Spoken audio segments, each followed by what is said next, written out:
Well, you knew it was the 6888? No, not then. I didn't know what it was. You didn't know that then, what it was going to be? We thought we were going to Paris. And we opened our sealed orders 1 hour after we were in flight and found that we were going to London. We found out that we were going to be in the Postal Directory Service. That's the voice of Lieutenant Colonel Charity Adams Early from an interview recorded back in 1980. In the discussion with the Women's Army Corps Foundation, Charity talked about her experiences enlisting during World War II and in Europe heading up her own battalion. Tremendous. The 6888 Central Postal Directory Battalion. All of that. And the women, you called it the 6888. We call it the 6888. How large a unit was it when you finally were in place? And well, we had approximately 800 enlisted women and 31 officers. That's a good-sized battalion. That's a good-sized battalion. The 6888 was the only predominantly all-black, all-female battalion sent to Europe by the United States during the war. When they arrived in Birmingham, England, they discovered the place a mess, with almost 2 years of undelivered mail sitting on desks, floors, and in converted hangars. Some estimates were that 17 million pieces of mail had been accumulated.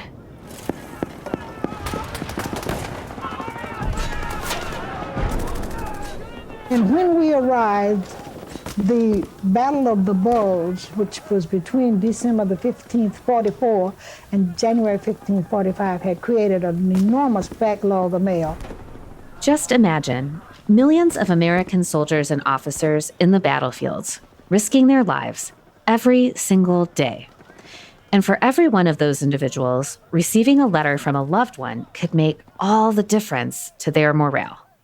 Charity Adams knew how important it was and quickly set out to make a difference. Our first job was to deliver the packages that had piled up and the Christmas mail that had piled up from Christmas 1944 that was still back there to get it up. We worked 3 shifts, 8 hours a day, and we did get a commendation for delivering that mail at top speeds. And as can be expected, the unit received a great deal of attention and, unfortunately, racism. But Charity wouldn't stand for any sort of distraction. She had a mission to accomplish. The Red Cross wanted to set up another hotel for the blackwags, and I promised them that it would be over my dead body before anybody slept there, and nobody slept there, to my knowledge. The original estimate was that it would take 6 months to get the Postal Service there up to date. But because of the effort of those 800-plus women, it only took 3. Those women ensured that every single piece of mail was delivered. I think I would speak for many of the women who say that we are proud of what you did for us and what you did in serving the Army. Thank you very much. Thank you. Mm-hmm.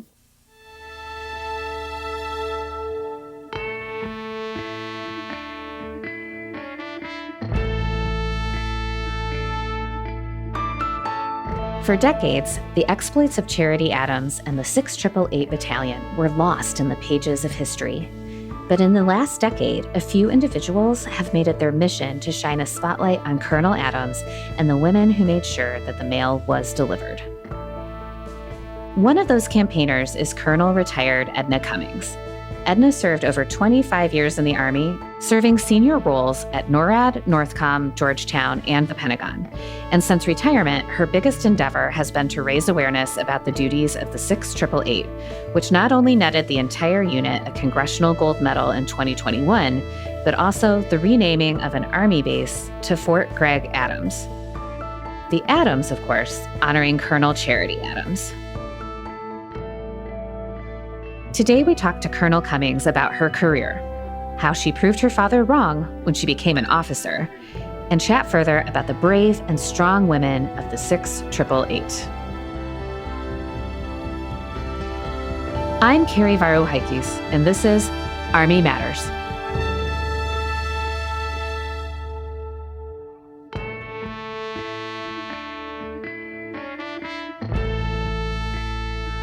Hello, everyone, and welcome to Army Matters. I'm Lieutenant General Retired Leslie C. Smith, the Army's former Inspector General. And today, I'm your Vice President for Leadership and Education here at Association of the United States Army. And I'm joined today with my battle buddy, my good friend, The guy I used to slug it out in the Pentagon with almost every day because all the hard work we had to do. SMA Dan Dailey. How you doing, good looking? Sir, I'm doing great. And it's always a pleasure to co-host the Army Matters podcast series with you. I am Dan Dailey, the 15th Sergeant of the Army, and now the Vice President for NCO and Soldier Programs here at the Association. So Les, what do we got in store today?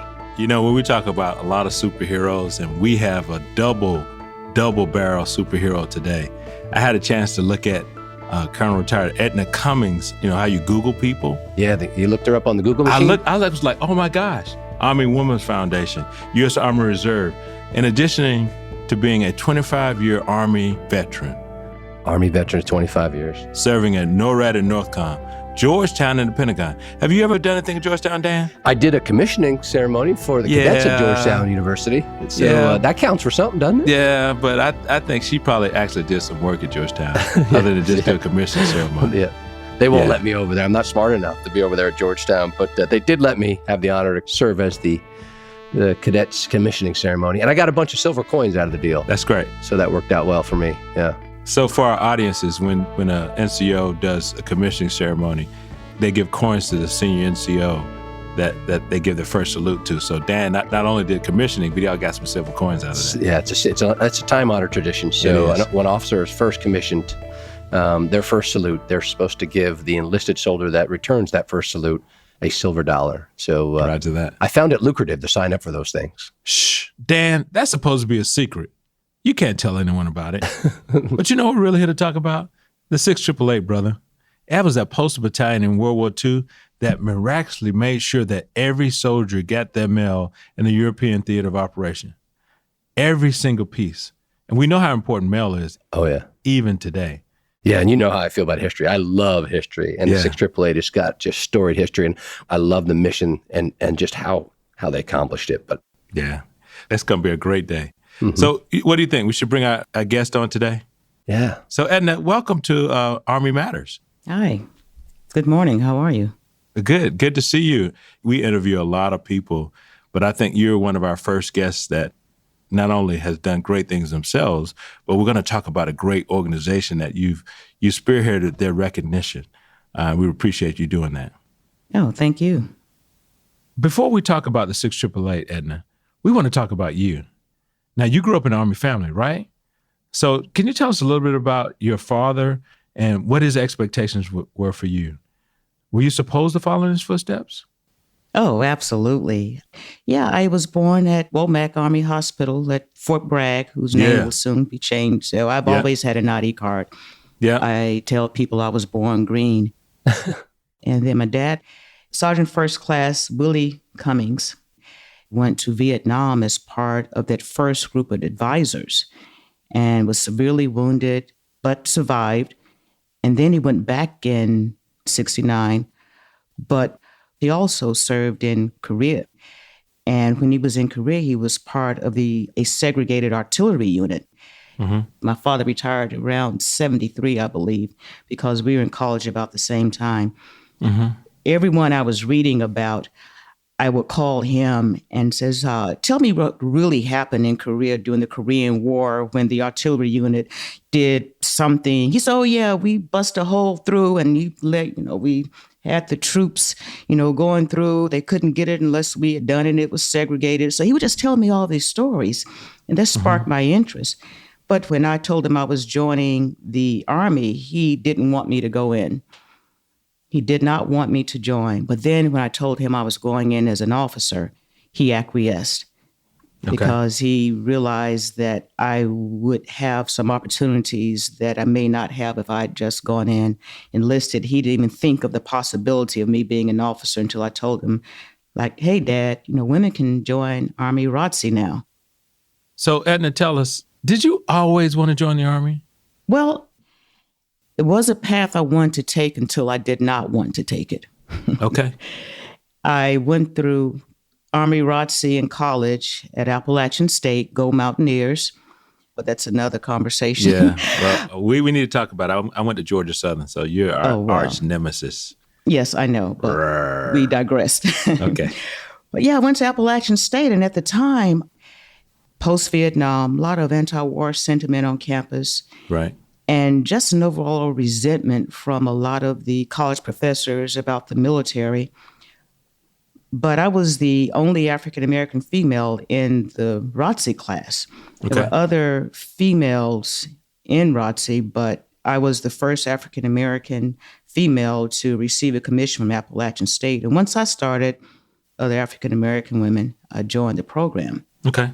So when I came in the Army, it was very restrictive for women. It was a mindset that you are still here to support the combat units. Back then, it was combat support. Mm-hmm. We could not join combat arms, only combat support. So I became a logistician. Okay. And my first assignment was at Fort Rucker. It was a combat-heavy engineer battalion, which was interesting because women could not be assigned to combat units, but we could be attached. Okay. So combat heavy, for everybody, it's a large engineer equipment that did a lot of road work, a lot of bridge work, a lot of all those things. So that was interesting because there were no other females in that battalion.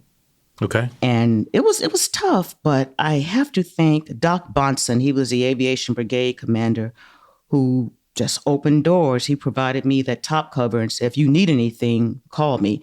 And I'm a second lieutenant. So when a colonel says, hey, call me if you need something, I was naive. Yeah. I didn't know. Right. But the lesson learned from that was when you put people in a situation when they're the only, I don't care what only you are, they need some support and top cover. Right. And that's what Doc Bonson did for me, and I'm forever grateful. I actually sent him a note not too long ago, and he wrote me back. He was a tanker, aviator, and imposing. Okay. But he was one of the most effective and kindest person I ever met. He taught me how to cuss, and you said I couldn't cuss on this, but no, you can't. He basically said you need to toughen up. He would give me some candid responses to share. But I'm a second lieutenant. I didn't know, Right. but Right. I'm forever grateful to Doc Bonson. Edna, you went on to have an amazing career in the Army. But let's talk about something else. In the last few years, you've devoted an incredible amount of time to raising awareness of the 6888, the all-female, all-black Postal Directory Battalion. Now, can you kind of set the scene for us? I mean, things like, what were the conditions like for the battalion when they first arrived at the war? The 6888 was a unique unit. And so in 1942, the Army opened its ranks to women. About 150,000 women served on active duty during World War II. The Women's Army Auxiliary Corps was formed. That meant the women served with the Army and not in the Army.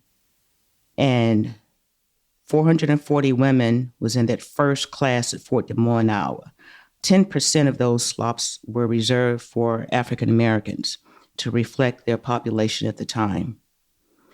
39 attended, and of that 39 was a now captain, Charity Adams, who became the first African-American woman to receive a commission.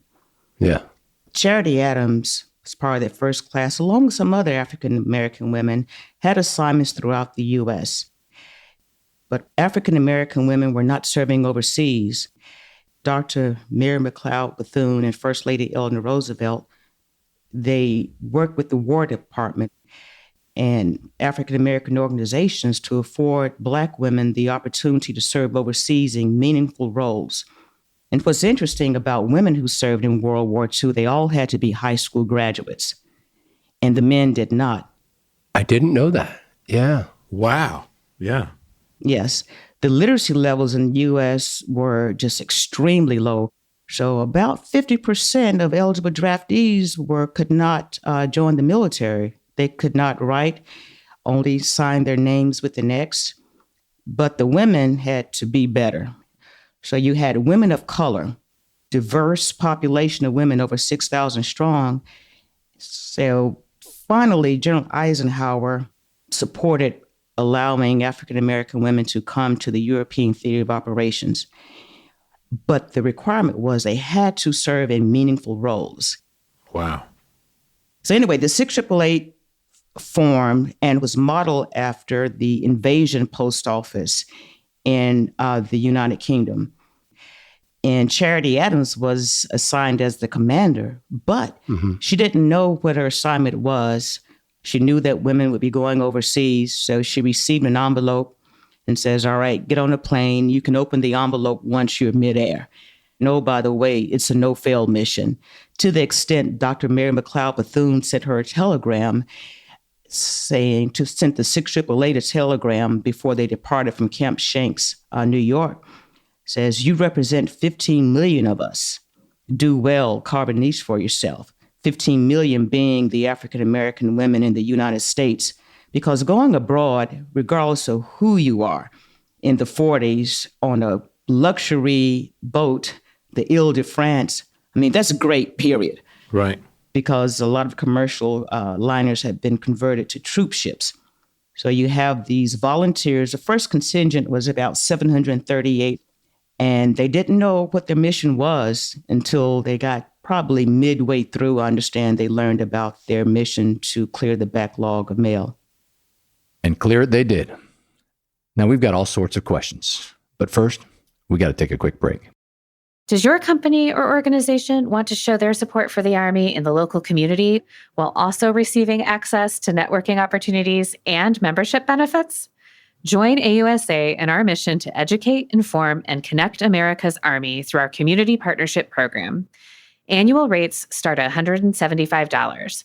For more information, please view our community partner page at ausa.org/membership. We're back with Edna Cummings. Now, Edna, when did you first hear about the 6888? Well, I learned about the 6888 probably in 2016, 17. You all use the term, you were on the Google.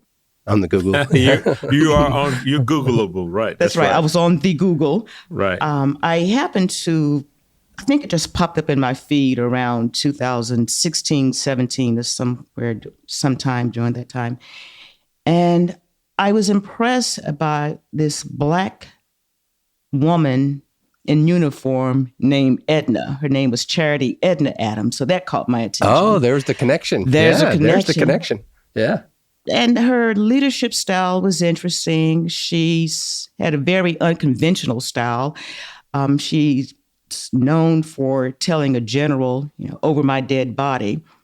And I could connect to that. I never told a general over my dead body because that's not how majors talk to generals. And sir, I think you can attest to that. Yes, yes. Then in 2018, I'm a member of the group called The Rocks, and they were, I think, selling tickets online for the spring formal. Spring formal, that's right. Yeah. But The Rocks also on that website had donate to this monument for the 6888. Yeah. And I recognized the name of the project director. So I called him. I'm like, okay, I made a donation. I called and I said, well, do you need any help? And an hour and a half later, I was part of the East Coast fundraising team for the 6888 monument. Yep. And while we were raising money for the monument, this film producer, James Ferris, had produced a documentary about the Hello Girls. Hello Girls were World War I telephone operators who put calls through for General Pershing. And when they returned to the U.S., the Army said they were never soldiers. So he contacted our fundraising team and says, I'd like to do a documentary because there are similarities. You have women restoring vital communications in theater, and nobody honored them once they returned. Very similar. Yeah. We wove the story together. Now, also, while I was working on the monument, the documentary, again, James Ferris, he says, why don't you introduce Congressional Gold Medal for the 6888?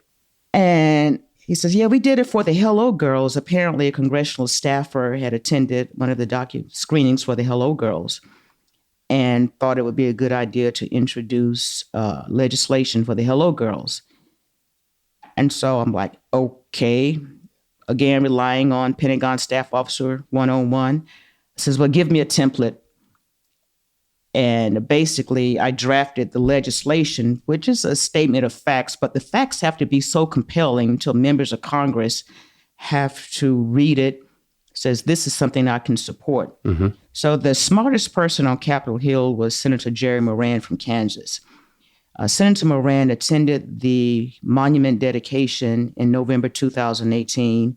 He was very familiar with all the work that the project director had done to erect these monuments.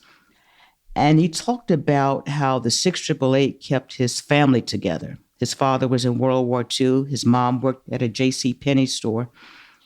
And Senator Gwen Moore from Wisconsin introduced that legislation.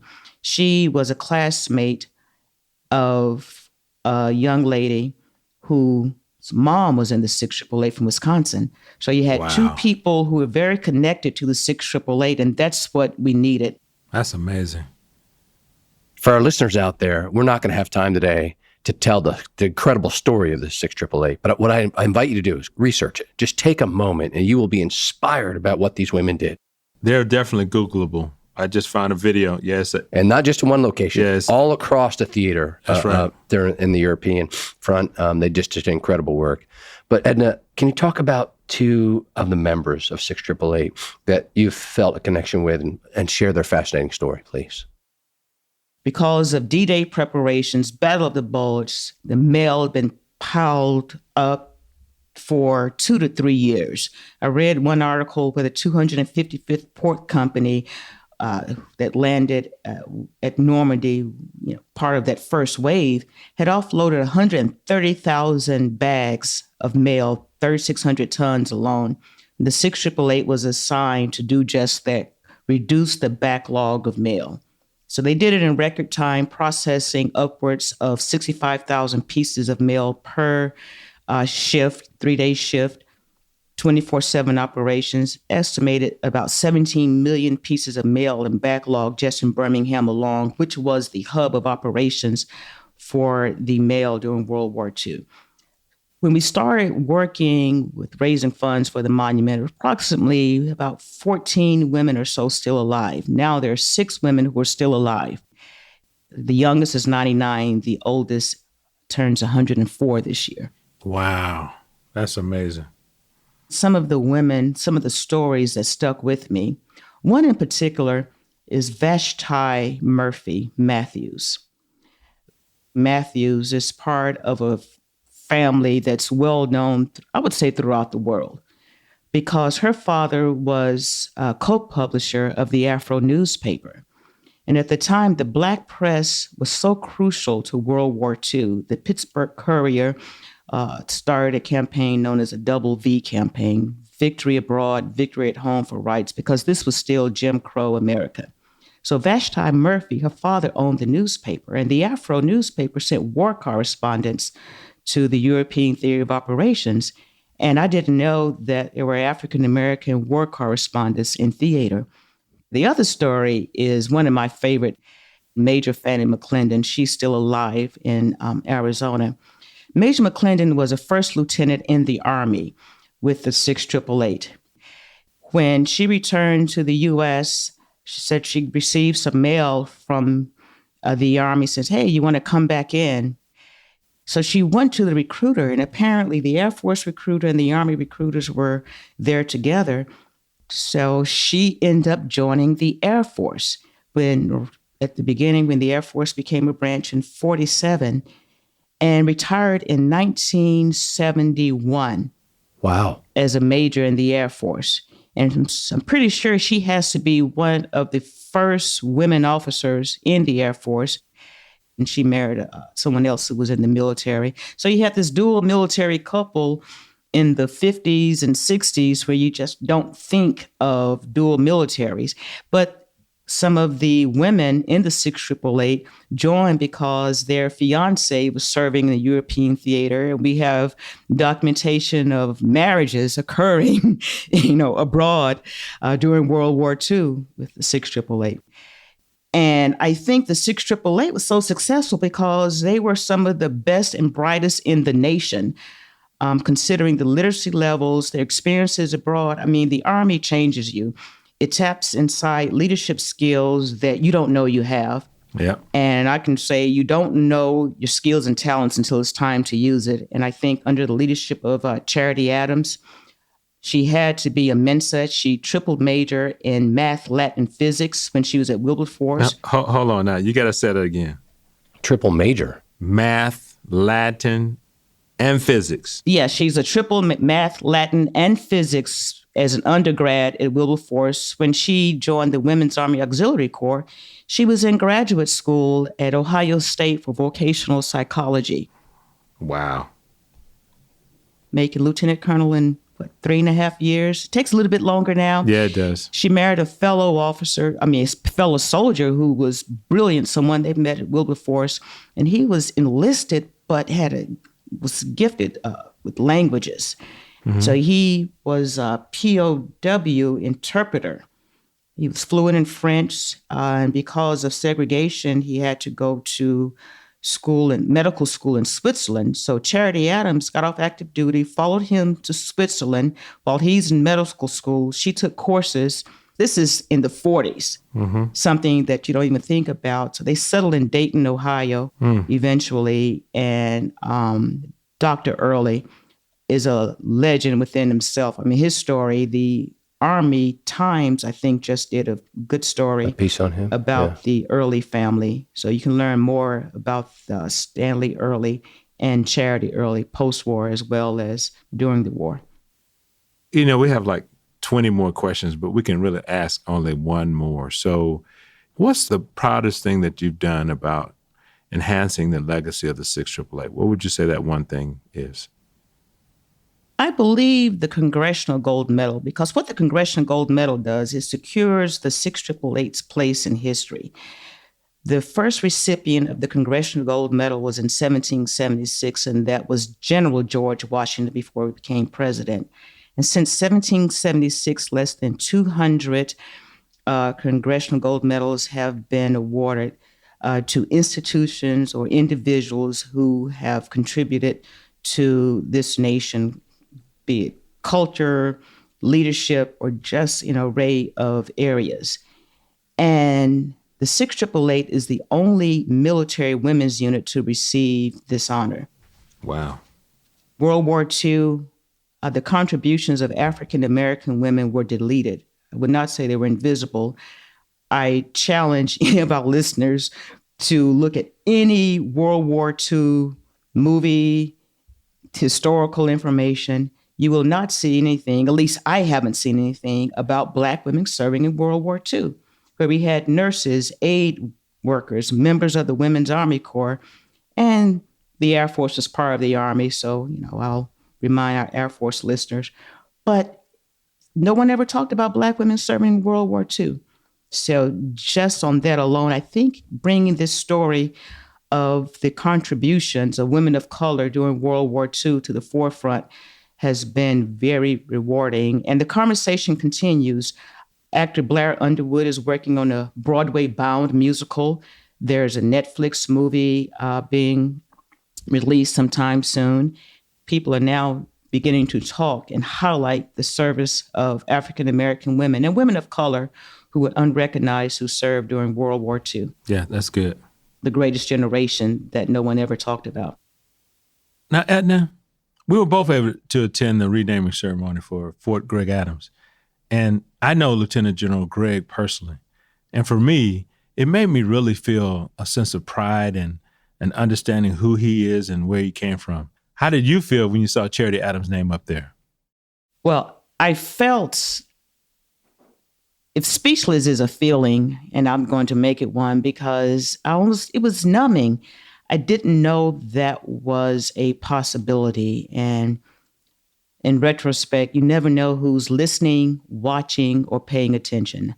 I didn't know that Charity Adams' name had been submitted until later. So our efforts, just talking about it with passion and earnest and sharing these stories, and regardless of the effort, you never know who's paying attention. And so if speechless is a feeling, maybe numb, I'm still trying to process it. And I don't want to pay too much attention to it because it paralyzes me. Like, this is really happening. And I feel you. I felt the very same way. So, see, Dan, what did I tell you, brother? We're talking to a superhero that's elevating other superheroes. Well, did you all learn something? I mean, that's I'm that inner teacher in me. What did you all? I'm taking a lot of notes. Look at all that. Oh, look at all that. Well, any aha moments? Dan, I'll ask you. Did you have any aha moments? I knew that there was a lot of illiterate soldiers because I have a lot of history knowledge of why we created the enlisted education system. But I didn't know that the Women's Army Corps were required to have a high school diploma. I did not know that. Yeah. I'm going to go do some research on it, but it's incredible. I think things like that are when people listen to this podcast, it's going to inspire them to go do the research on it. Right. Yeah. And then we hear about, the GI Bill and African Americans during World War II. A lot of it had to do with just navigating the system. Yeah. That's right. And 85% of the 688 women had college degrees or school teachers. Wow. So when they returned to the U.S., they were able to navigate the system. It's hard now, but because of their exposure, they used the GI Bill. Most of them, everyone I talked to, went back to college or either bought homes. But if you listen to some of the rhetoric now, you do not get that. It just depends on where you were in the access, and that was a lot of it. So that's something that was an aha moment for me. Edna, this entire episode has been an aha moment for me. Thank you so much for coming in today and taking time to talk to us. Yeah, thanks, Edna. Thank you so much for your support. AUSA, I was there from the beginning, so I cannot thank them enough because you helped shape history. So thank you for that. Edna Cummings is just one of so many individuals that spend a great deal of time showing gratitude to Army leaders of past and present. In today's Chapter Spotlight, we'd like to focus on an organization doing the same. On April 3rd, the Fort Riley, Central Kansas chapter hosted its first ever AUSA Community Partner Legacy Award Night. Held at the Fort's Spare Time Interactive Entertainment Center, the event celebrated its community partners as well as increased the profile of AUSA and Fort Riley. Over 70 attended, including board members, Army leaders from the 1st Infantry Division, and community partners. Awards were presented to the chapter's top partners, and everyone had a great time. Congrats to everyone at Fort Riley. If you or your chapter would like to be profiled on the show, please email us at podcast@ausa.org. Hua.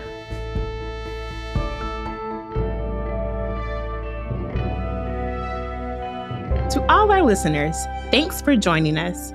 Army Matters is brought to you by the Association of the United States Army, the U.S. Army's professional association, member-supported, Army-connected. Visit us at ausa.org for more information or to become a member. Your membership helps AUSA continue to carry out its mission, educate, inform, and connect with the total Army, our industry partners, and supporters of a strong national defense. Today's episode was hosted by Lieutenant General Retired Les Smith and SMA Retired Dan Dailey, and anchor hosted by Carrie Barrow-Heckes. Anthony Del Call is the producer and writer, and Andy Bosnack is the supervising sound editor. Unzinga Curry is the executive producer, and the senior producers are Carrie Barrow-Heckes and LaSharon Duncan. Special thanks to Lauren Hall and Terry Perriman for their help.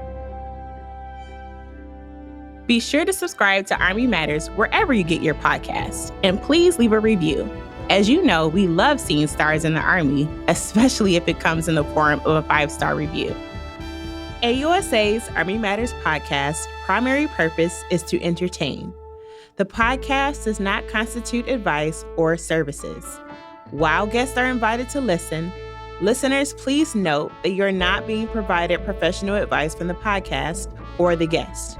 The views and opinions of our guests do not necessarily reflect the views of AUSA. For questions or to provide topic recommendations, email us at podcast@ausa.org. I'm LaSharon Duncan. Hope you have a great Army Day. Hua.